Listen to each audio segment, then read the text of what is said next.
Last example of that we want to do in glycolysis, and this is step whatever it is, 4, I think, the retroaldol reaction. Remember that the key to recognizing when a retroaldol reaction is possible is to look for an OH group beta to a carbonyl carbon. So here's your ketone. Here's the carbonyl oxygen, and at the beta carbon, you've got this OH group. And that's key to recognizing when you can do a retroaldol reaction. Recall that actually drawing this mechanism is pretty easy. You can do it all in one step with no intermediates.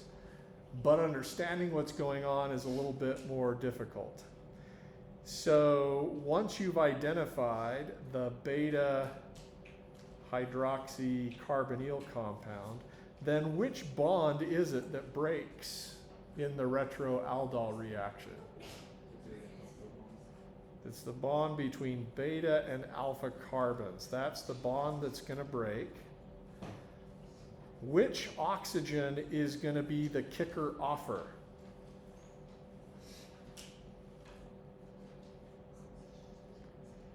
It's the orange one. The OH group is actually going to be the kicker offer. And over here, that alpha carbon and all of this stuff is going to be the leaving group. So what ends up happening is, maybe I'll do a little bit of a line there.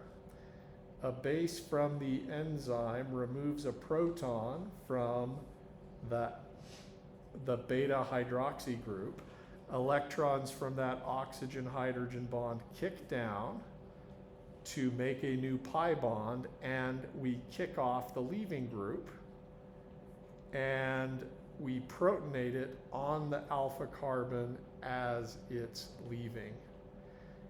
It's fine to do this stepwise if you wanted to. You could show proton transfer first to show a negatively charged oxygen, then that negatively charged oxygen kicks down to kick off an enolate with a negative charge on the alpha carbon, and then that picks up a proton in a subsequent step. So you could show it in 3 different steps, or you could show it all at once, and either of those is fine.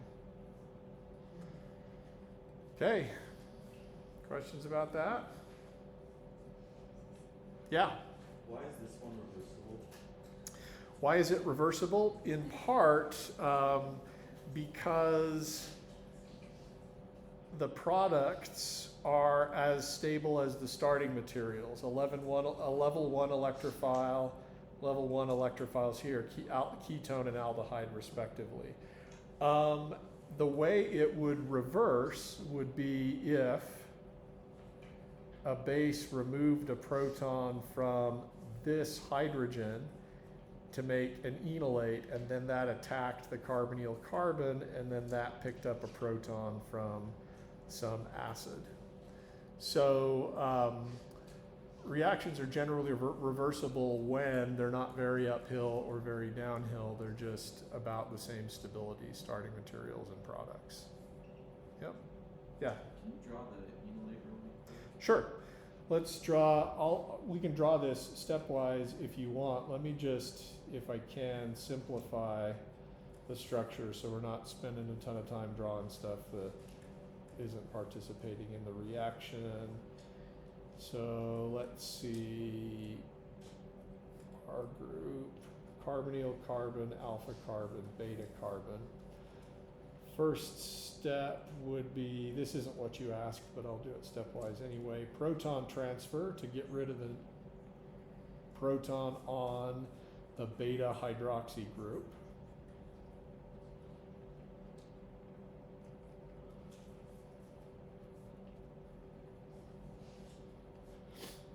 Okay, then that oxygen is going to be the kicker offer.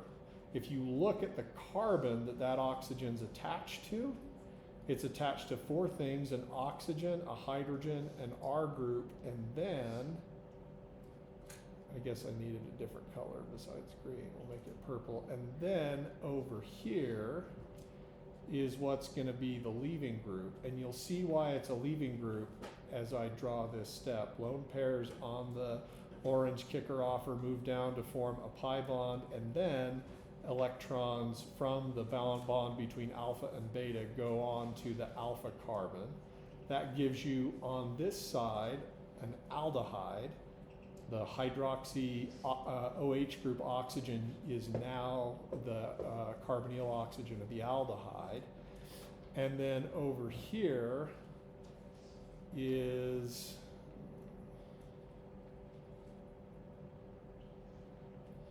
the negative charge on the blue alpha carbon. This is the enolate I was referring to. And the reason it's an OK leaving group is because it's stabilized by resonance.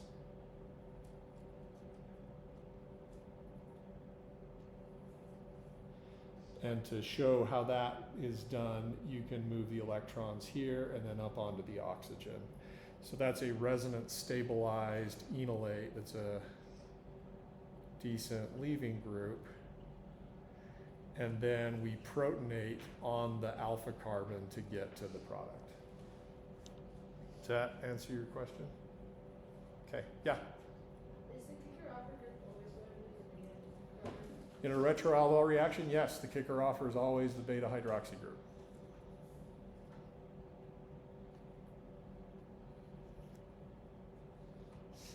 Yeah. We pick the alpha carbon by whichever is the largest carbon next to the carbon carbon, right?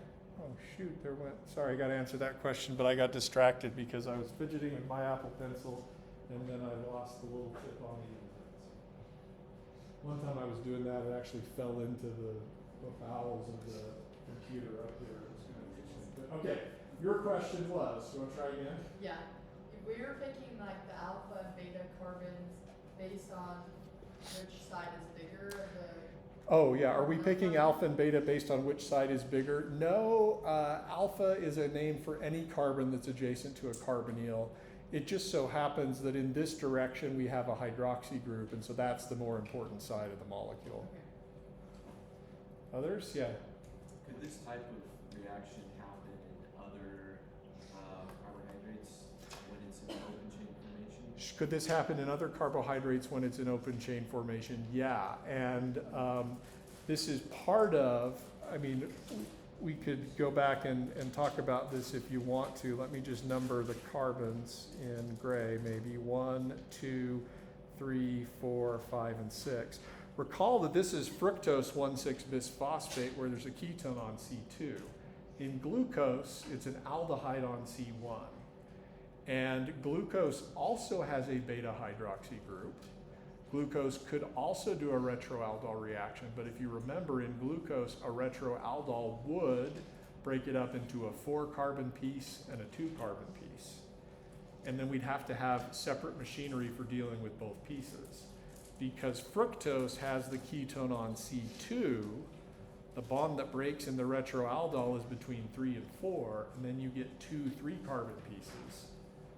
And we can later turn dihydroxyacetone phosphate into glyceraldehyde 3-phosphate and thereafter use the same machinery. So it's actually more efficient, and this is why early in glycolysis you isomerize from glucose to fructose to set up just this reaction. Okay, others? Yeah. Could you show us again how, let's see if I can do the names. 6-glucose phosphate isomerase turns glucose 6-phosphate into fructose 6-phosphate? Right, so glucose 6-phosphate is this. This would be what, the second step?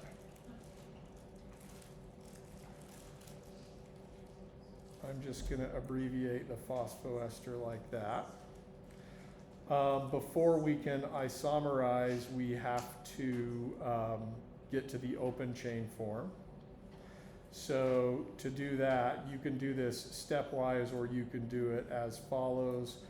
The hemiacetal, this is the anomeric carbon, the hemiacetal oxygen is the one that you deprotonate, electrons kick down, that's making an aldehyde.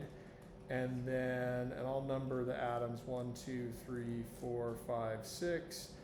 Then the bond between the C5 oxygen and anomeric carbon 1 break. And the C5 oxygen picks up a proton from some enzyme group. Okay, so there's that. That will get you to the open chain form.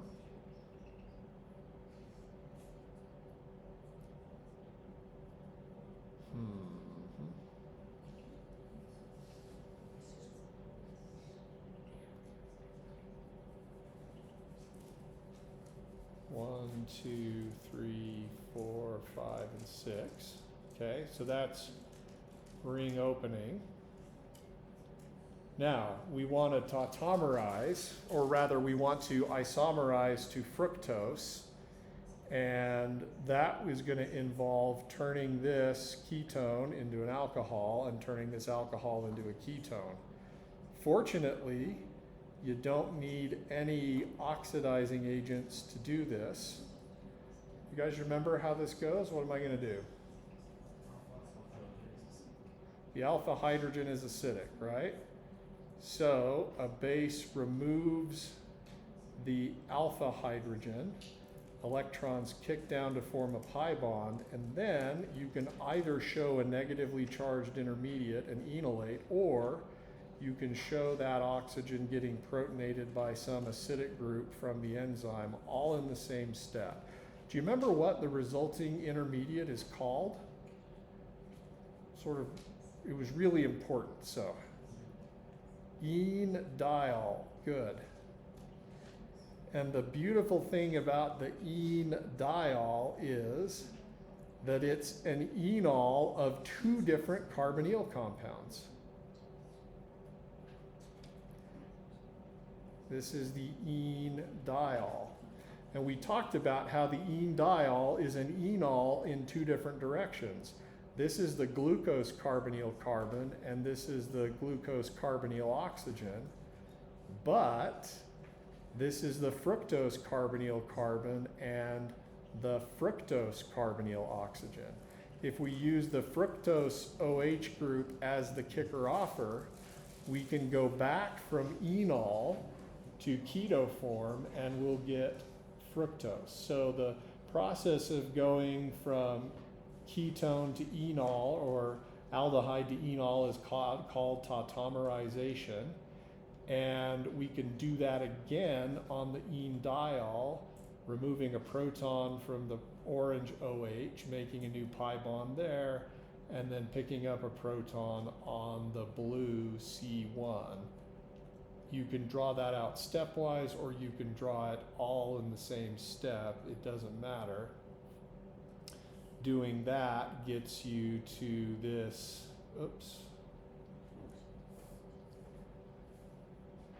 open chain form of fructose. You can tell it's fructose because, unlike glucose, it's got a carbonyl on C2, and then forming the ring closed hemiacetal form of fructose is like this. Remove a proton, the C5 hydroxyl attacks the ketone carbon, and then you get a negatively charged oxygen which gets protonated by some acidic group from the enzyme. And that will get you to the 5-membered ring structure of fructose.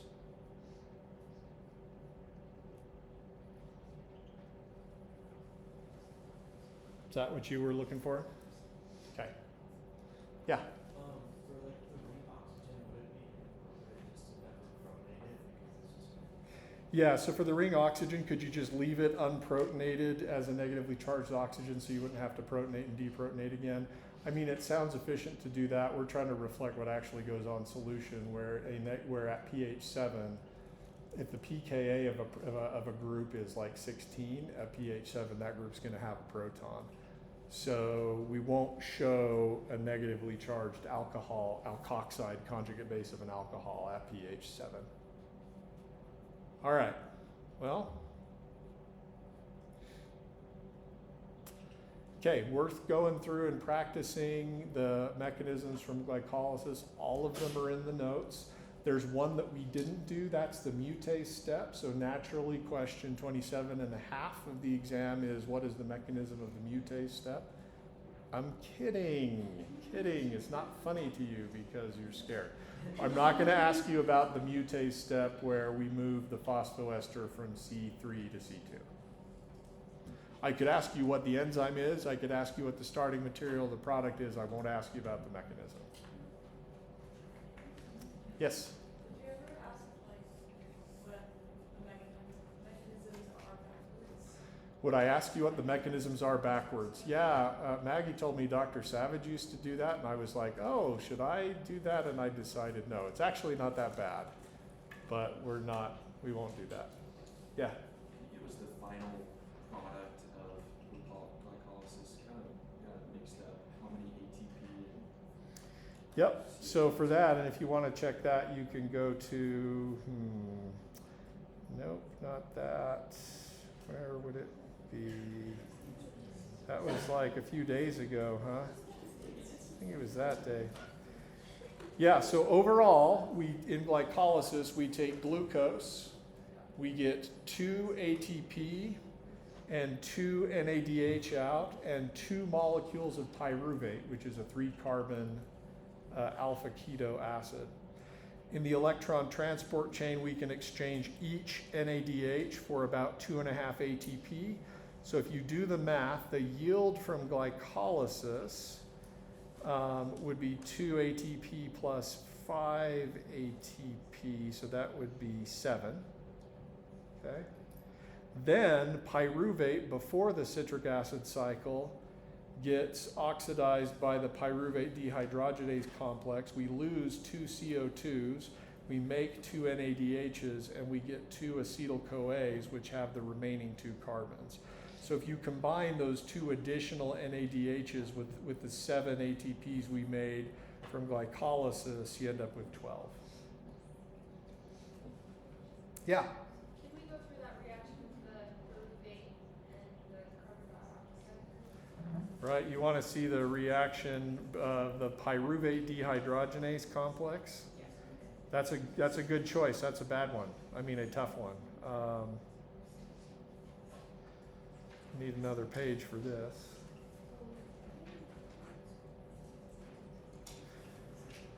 So remember that in the pyruvate dehydrogenase complex, we take the coenzyme A thiol and pyruvate, and we get out acetyl-CoA and CO2. And we also use NAD+, and we get out NADH. And along the way, we need help. And the cofactors are thiamine pyrophosphate. I'm just going to draw the most important part of thiamine pyrophosphate.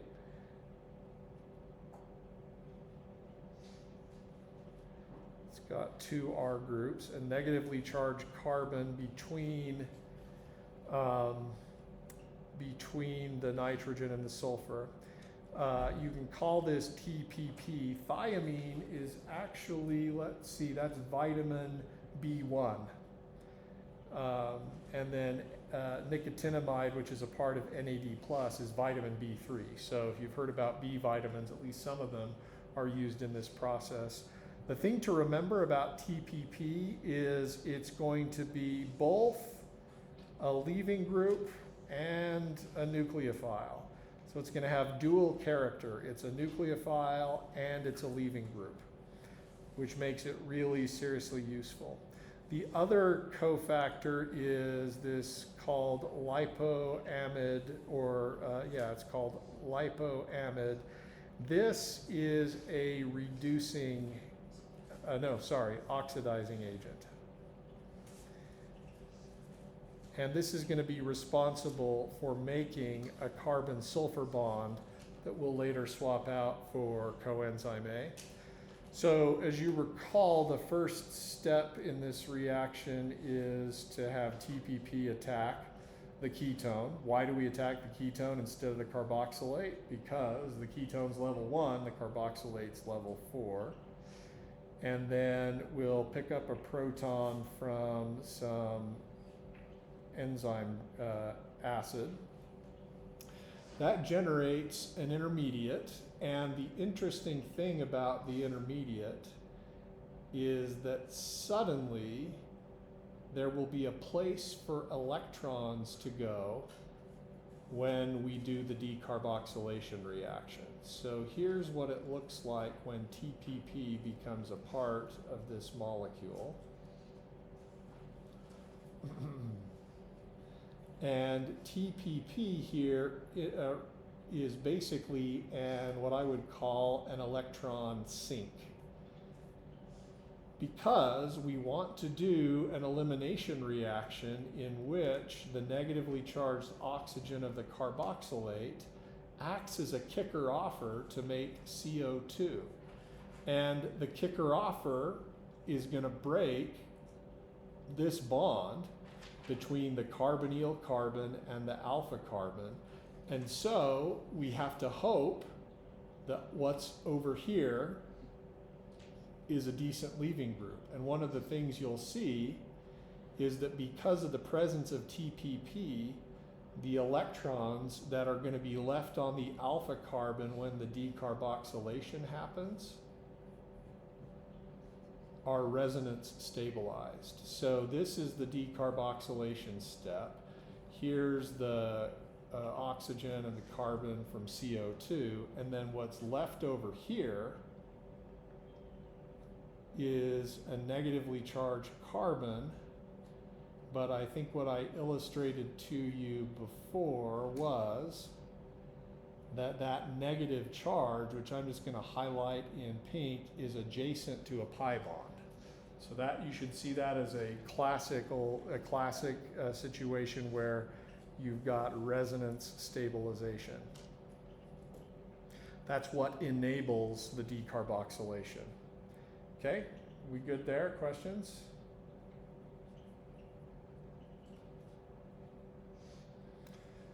So then the next step is the making a carbon-sulfur bond step. The sulfur-sulfur bond is weak, so this is basically a direct substitution step. The negatively charged carbon attacks the sigma star between the two sulfurs. That bond breaks, and the other sulfur picks up a proton from some source. That will get us to an intermediate where the carbon that used to be negatively charged is now bonded to four things again.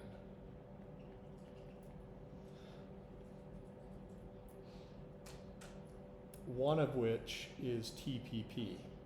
And I told you that TPP was going to be both a nucleophile and a leaving group. And here is where its character as leaving group is going to be important.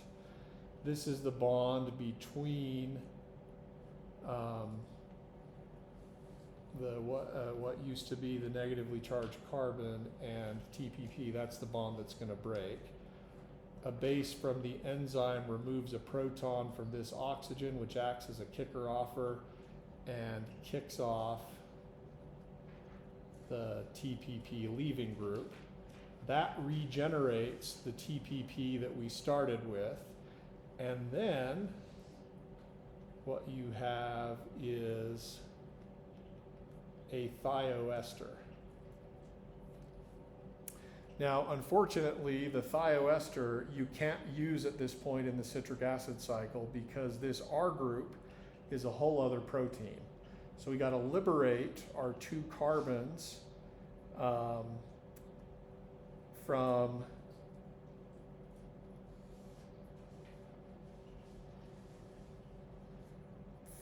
we got to liberate the two carbon acetyl group here from the protein. And to do that, we're going to use the coenzyme A thiol. That's going to attack, and I'm not going to show that mechanism unless you really want to see it. It's basically thioester exchange. We could just talk our way through it, and then you can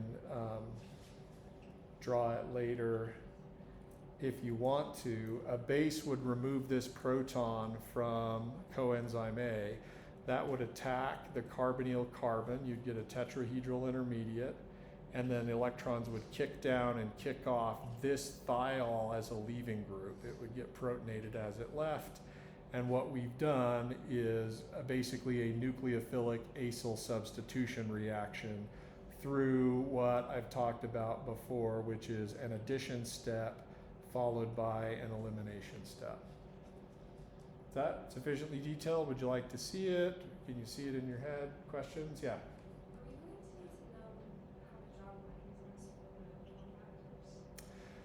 Are we going to need to know how to draw mechanisms for the cofactors? Are you going to need to know how to draw mechanisms for the cofactors? Are you asking, do you have to have the cofactors memorized? Yeah. The answer is no, you don't. I'll show the structures. You will need to know what to do with them. You need to know which arrows are right. Other questions? Then I think lastly, as I explained,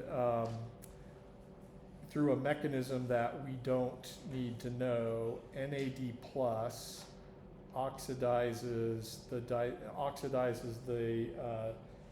dithiol back to the disulfide,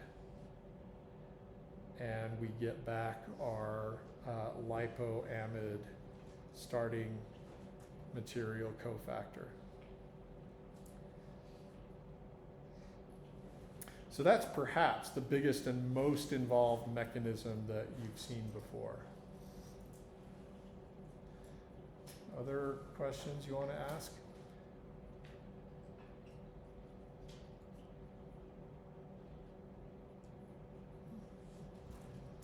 So, and the other thing that may be helpful is just remember that if you have a beta keto carboxylate, those undergo spontaneous decarboxylation.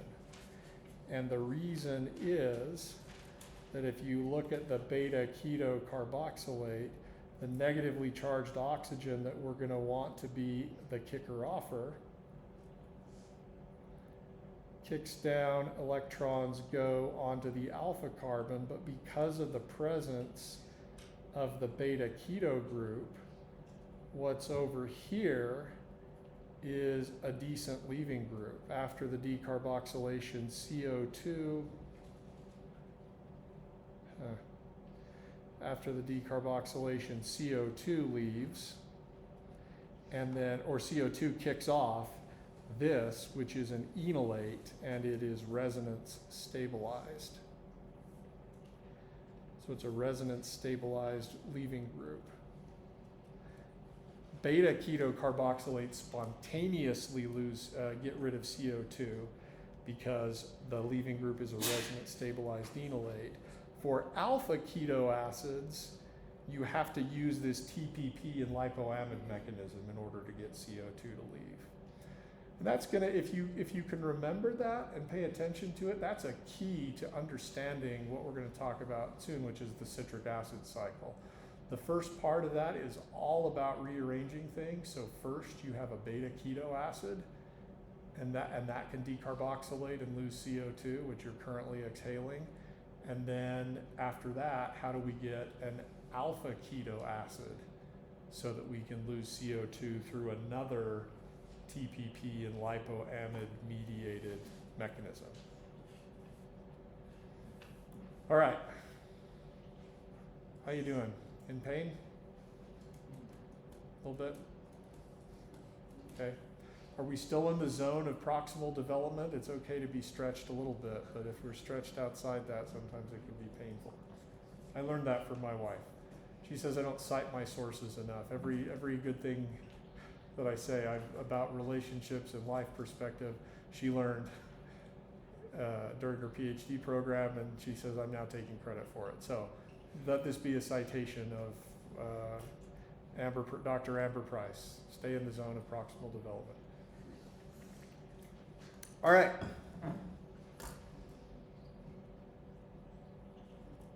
Okay, well, I want to take the next little bit and give you an overview of the citric acid cycle. You can relax a little bit because this part isn't on the test. But it's on the next test, so don't relax too much. This class, more than any other class right now, is probably like the scene from the 2004 hit holiday movie Elf, where Santa Claus immediately after Christmas Day says, and now, he says first, we've had a very successful Christmas, and now it's time to start preparation for next Christmas. And the elves all cheer. So I know you're really thrilled to be working on the next exam. Okay, the citric acid cycle, the whole point of the citric acid cycle is to take the 2 carbons from acetyl-CoA and to get them both to become CO2. All right? I'm counting everything twice. Not because I'm Santa Claus and make a list and check it twice. I didn't really stick to the Star Wars references, Flyboy. The reason I'm drawing things out is, and we use 2 molecules of acetyl-CoA, so I've counted everything twice. I want to just compare acetyl-CoA versus CO2. For every 1 molecule of acetyl-CoA, we end up with 2 of CO2. The first carbon in in acetyl-CoA has 3 carbon heteroatom bonds, where Z is an electronegative heteroatom. By that we mean either oxygen or sulfur, and 1 carbon-carbon bond. In contrast, the methyl group has 1 carbon-carbon bond and 3 carbon-hydrogen bonds. So we've got our work cut out for us. This carbon needs to get 1 new carbon heteroatom bond in place of a 1 carbon-carbon bond to make 1 CO2. All right, so we'll highlight maybe this one in blue and this one in orange. So the blue carbon has to get 1 additional carbon heteroatom bond. The orange one has to get 4. And so this is challenging, and you will see as we go through the citric acid cycle that it's somewhat indirect. In fact, it takes multiple turns of a citric acid cycle before these 2 carbons in orange and blue are the ones that come off as CO2. So it's sort of iterative.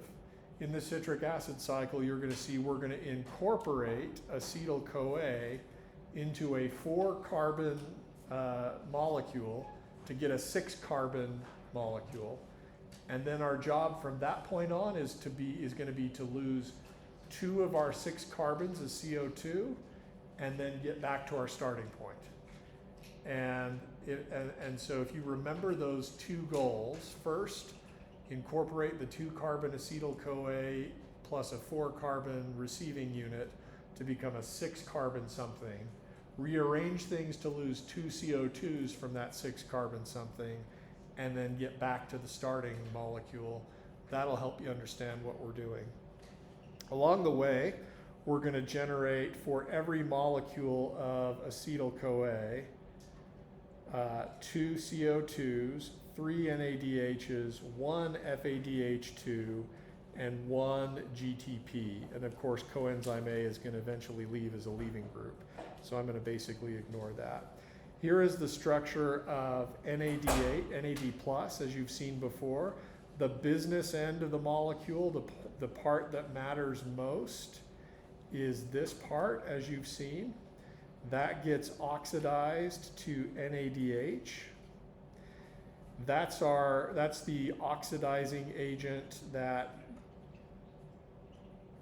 you will have used before. It is a hydride catcher.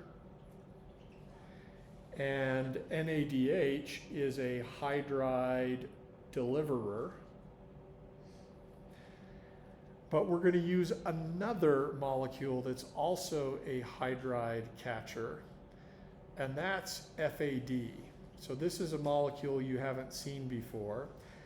F stands for flavin, and if you've heard of flavin, this portion of the molecule, which I'll highlight in pink,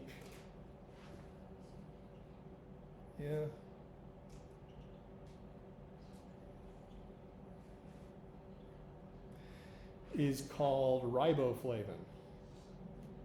And you've heard of that because that's vitamin B2. This portion of NAD plus is called nicotinamide. And that is, I think I told you before, I always forget, that's vitamin B3. And if you don't know what vitamins are, these are things that we absolutely have to have in our diet. They're important for metabolism. You've seen the role of some of them, and we don't make them ourselves. So you need at least, you need to take them in your diet in order to be able to run everything. The A and the D of FAD stand for the same thing as they do over here for NAD. A stands for adenine, that's this portion of the molecule. And then the D stands for dinucleotide, which is these two things linked together. But the business end of the molecule is the flavin portion. And FAD, you will see, is a H minus and H plus acceptor. And then FADH2 is an H minus and H plus carrier. Interestingly, unlike NAD plus, FAD is neutral. And so you'll see the mechanism that involves FAD is going to involve H minus being delivered to a particular position. Just as a preview, you will see that, no, sure, I guess that was fine.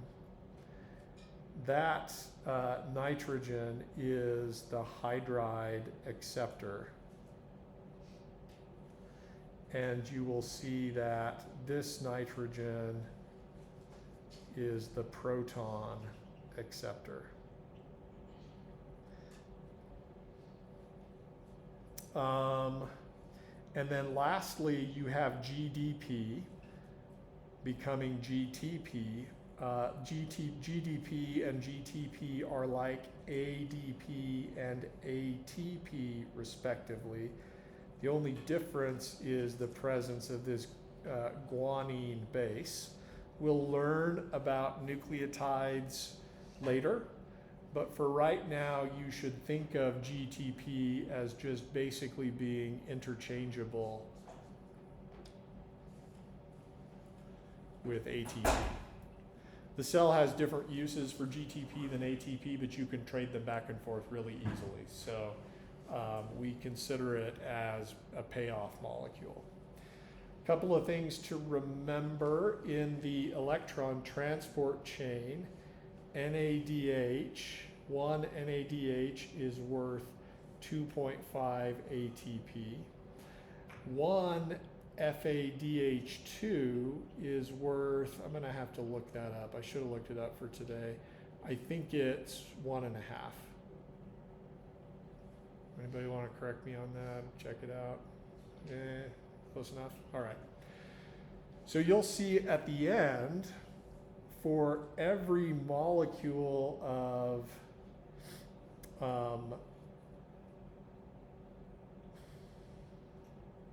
well, yeah, we can do the math now.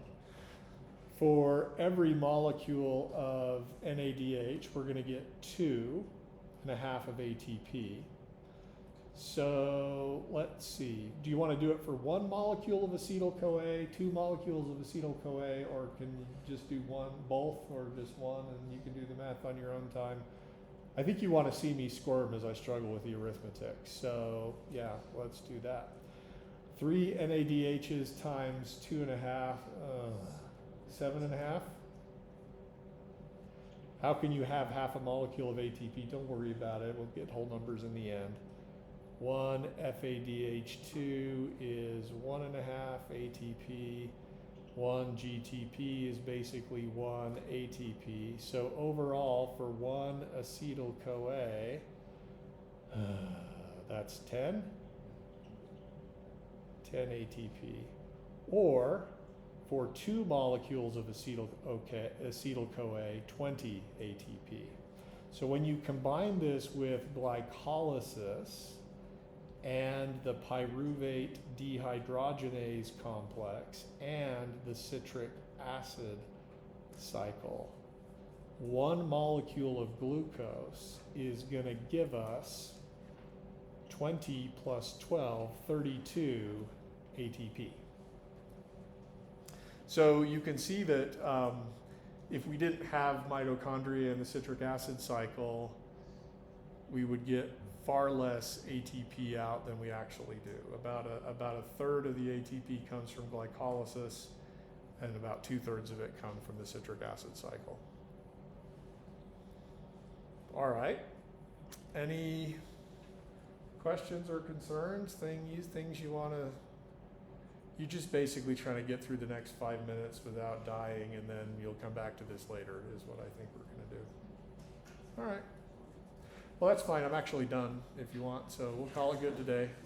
Go take your exam, and I will see you tomorrow. The exam starts tomorrow, so you can't take it today.